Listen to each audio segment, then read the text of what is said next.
visoko preosvešenog mitropolita našeg Nikanora, da pomene Gospod Bog u carstvu svome, svagda, sada i uvek i u vekove vekova.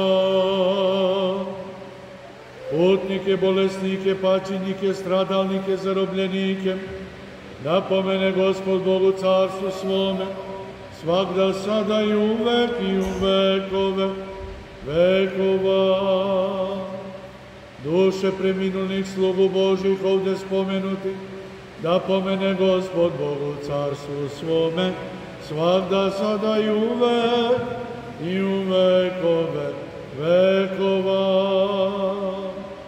Vas i se pravoslavne hrišćane i se srodnike vaše, da pomene Gospod Bog u carstvu svome, svagda, sada i uvek i u vekove vekova.